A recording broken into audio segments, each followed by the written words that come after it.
Um, one thing that comes up here too is this idea of leaders, and if they have workers that are, in three different categories, what should they be thinking about in regard to their teams? Chris, you want to start? You're laughing. Yeah, they should be thinking about a lot of things.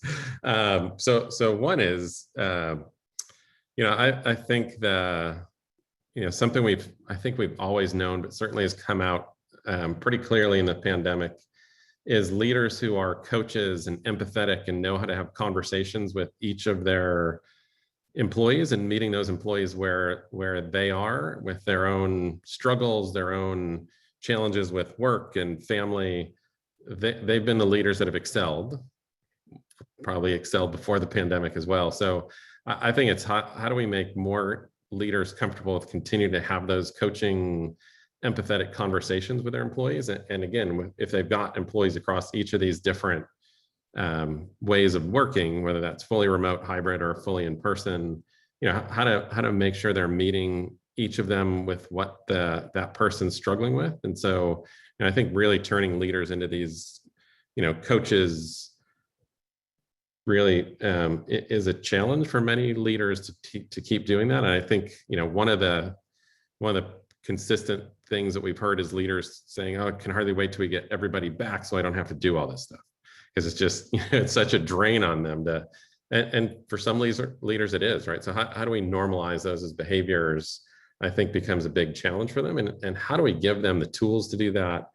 And how do we help them become better at that? Because, it can be an emotional drain on leaders to constantly be doing that work. And does that also make us think about who are the right people to be leaders versus, the age old, they were the best performer in the job, so we promoted them way to think about leadership, and really picking people who can lead and then giving them the tools to lead, I think is a huge challenge here for them. But I think part of it's also just recognizing for those leaders how much we've actually put on them in the last year and a half. Yeah. Brett or Rebecca, anything to add? Rebecca?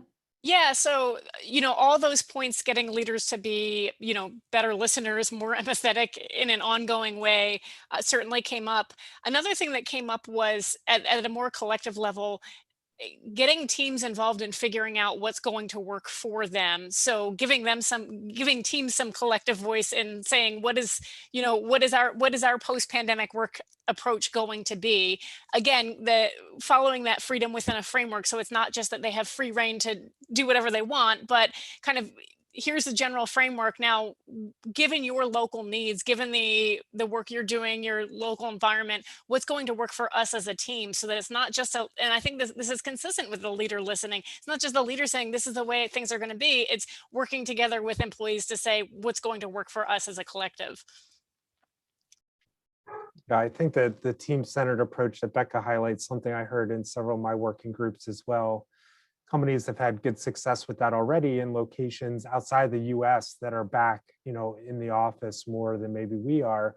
For example, one company talked about how they have one team come in the office, week one, and then another team will come in the next week, and they kind of have this rotating schedule, right? You could imagine that being done more like, splitting halves of the week or other things. But I think both, that's kind of looking across teams. And I think Becca's highlighting, within teams, but I think it's important for companies to think about both, because what we heard over and over again, as Chris highlighted earlier, what you don't want is people coming in the office and sitting in their cubicles and on Zoom meetings all day when they're on the office, right?